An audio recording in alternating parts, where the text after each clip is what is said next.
क्या ऋतुव्रत बैनर्जी गुट की ममता बनर्जी से बगावत सिर्फ राजनीतिक मतभेद है या इसके पीछे कोई और वजह छिपी है? क्या यह नेतृत्व की लड़ाई है या फिर कानूनी मामलों और जांच के दबाव से बचने की एक राजनीतिक रणनीति? जिन नेताओं ने वर्षों तक ममता बनर्जी के नेतृत्व में राजनीति की, आखिर उन्होंने अचानक अलग राह क्यों चुन ली?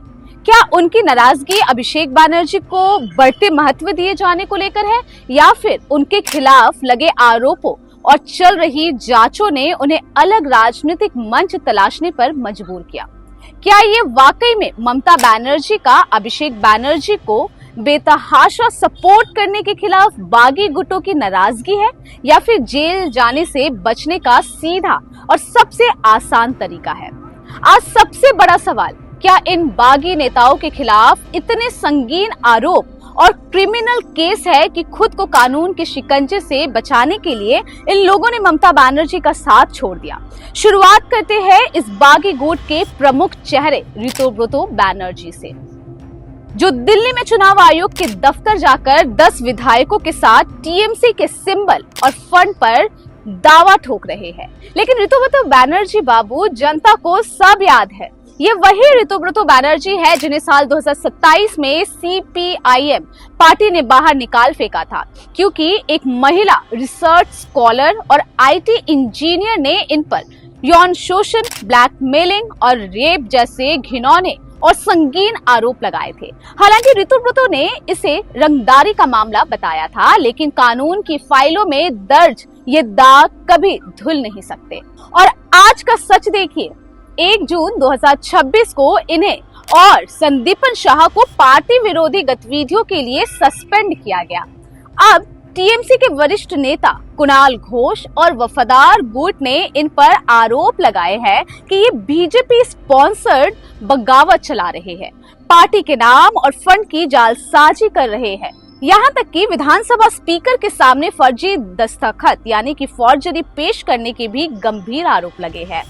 अब बात इस बागी ब्रिगेड के दूसरे बड़े चेहरे की, फिरहाद हकीम। नारदा न्यूज के उस फुटेज को कौन भूल सकता है जहां ये कैमरे पर पैसों के बदले टेंडर दिलाने की अपनी ताकत का सरेआम बखान कर रहे थे।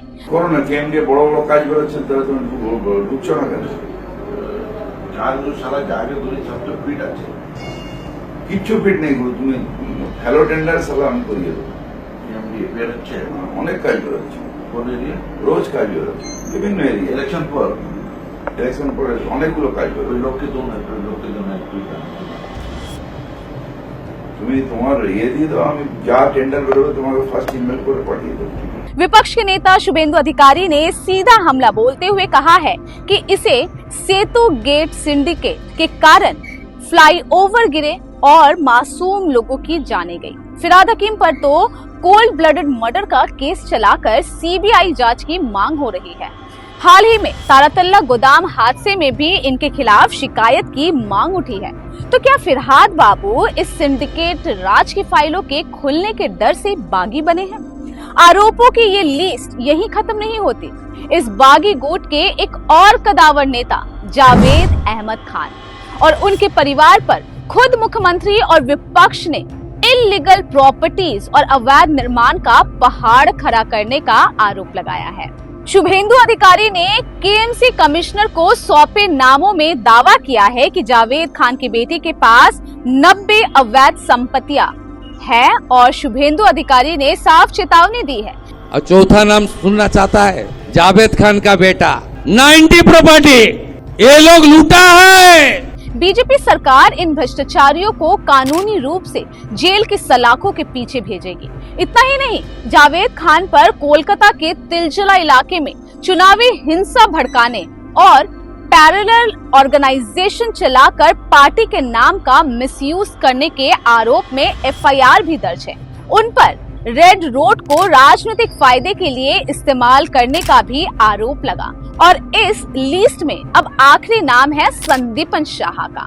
जिनके खिलाफ बीजेपी नेत्री प्रियंका टिब्रीवाल ने भ्रष्टाचार को लेकर सड़कों पर प्रदर्शन किया, जिन्हें ममता बनर्जी की पार्टी ने धोखाधड़ी करने और अनैतिक गतिविधियों के चलते पार्टी से एक्सपेल कर दिया था। ऋतुव्रत बनर्जी पर रेप का केस और जालसाजी का आरोप, फिरहाद हकीम पर नारदा और सिंडिकेट का दाग, जावेद खान पर 90 संपत्तियों और हिंसा का आरोप और संदीपन शाह पर भ्रष्टाचार की जांच। हालांकि सभी बागी नेताओं का कहना है कि ये सारे आरोप पूरी तरह से राजनीतिक बदले की भावना से प्रेरित हैं और वे इन्हें सिरे से खारिज करते हैं। लेकिन पश्चिम बंगाल की जनता आज ये पूछ रही है, क्या ये बगावत वाकई किसी अधिकार की लड़ाई है या फिर जांच एजेंसियों के डर, क्रिमिनल केसों की फाइलों और जेल जाने से बचने के लिए बुना गया एक राजनीतिक सुरक्षा कवच?